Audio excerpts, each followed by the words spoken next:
আজি ৩-৪ দিন ধৰি ঘৰৰ পৰা প্ৰায় ৩ কিলোমিটাৰমান নিলগত পুৰোহিতৰ মন্ত্ৰোচ্চাৰণ আৰু লক্ষী বন্দনা আৰু আৰতি শুনি আহিছিলোঁ। স্কুলৰ পৰা জোনাক আহি পোৱাৰ পিছত সি থিৰাং কৰিলে যে ইয়াৰ উৎস বিচাৰি যাম। তাৰ অনুৰোধ মৰ্মে দুয়ো ওলালোঁ ইয়াৰ উৎস বিচাৰি।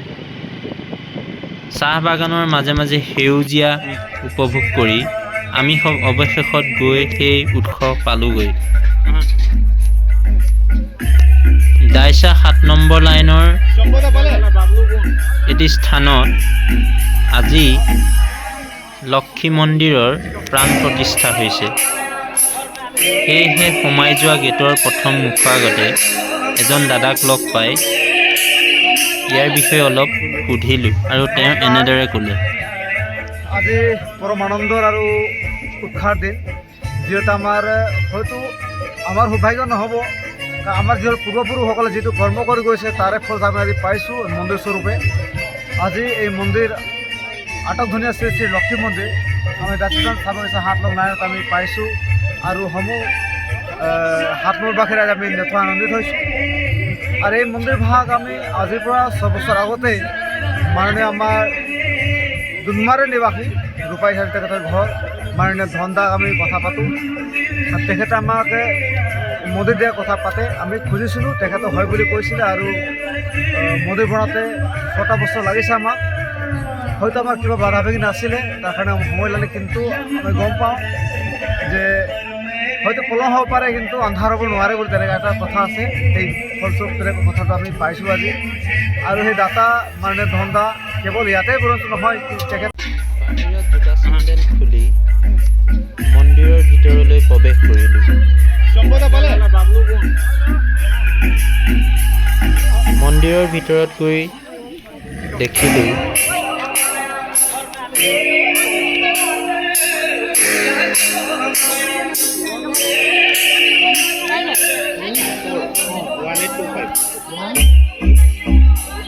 এজন বেনাৰছৰ পৰা অহা পুৰোহিতে এনেদৰে সকলোকে আশীৰ্বাদ দিয়াৰ লগে লগে হাতত তেওঁলোকে মন্ত্ৰপুত জৰি বান্ধিছে।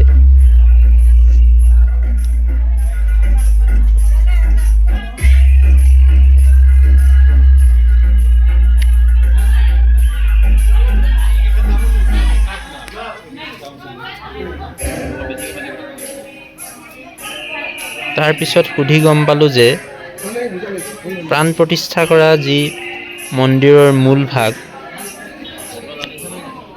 সেই ঠাই টুকুৰালৈ সকলোকে যাবৰ বাবে অনুমতি প্ৰদান কৰিছে। সেয়েহে মনতে ভাবিলোঁ, আহিছোঁ যেতিয়া মাৰ ওচৰত মূৰ দোৱাই যোৱাটোৱেই ভাল হ'ব। সেই বুলি ভাবি জোনাক আৰু মই মন্দিৰৰ ভিতৰত প্ৰৱেশ কৰিলোঁ।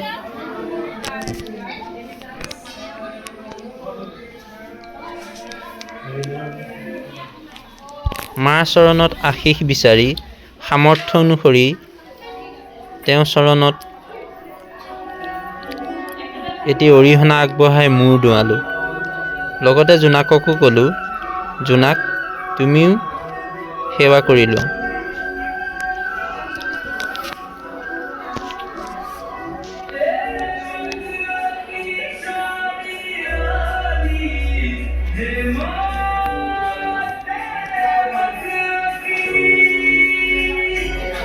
মা লক্ষীৰ ওচৰত সেৱা লোৱাৰ পাছত দুয়ো আমি বাহিৰলৈ ওলাই আহিলোঁ।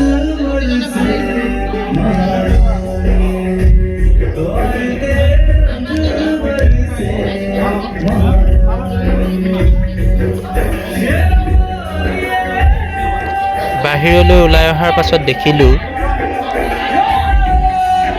যে মন্দিৰৰ এটা চুকত প্ৰসাদ দি আছে।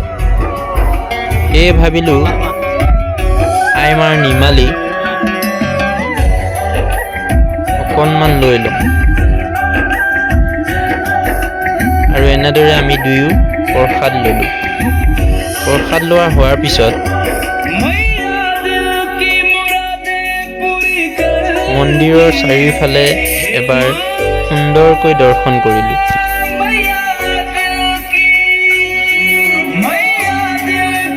বহুতো দূৰ দূৰণিৰ পৰা মানুহ অহাৰ কাৰণে মন্দিৰৰ পূজা কমিটিয়ে ধুনীয়াকৈ এটি ফটো উঠিবৰ কাৰণে চেলফি পইণ্টটো সাজি থৈছে আৰু সেই চেলফি পইণ্টত বিভিন্ন জনে নিজৰ পচন্দ অনুসৰি একোকপি ফটো উঠিছে।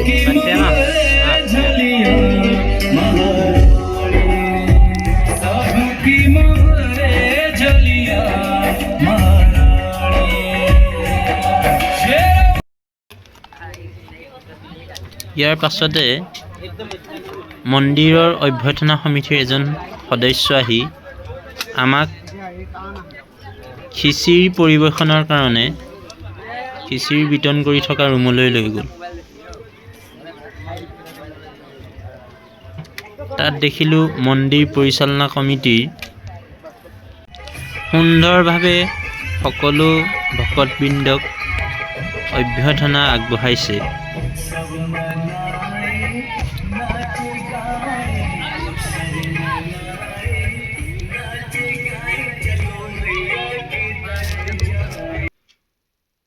খিচিৰি খাই থাকোঁতে লগৰ এজন খাচ বন্ধু পালোঁ। তেওঁৰ লগত একপি চেলফি উঠিলোঁ। কিছু সময় পাছত মন্দিৰৰ চাৰিওফালে দৰ্শন কৰি ঘৰলৈ বুলি ৰাওনা হ'লোঁ।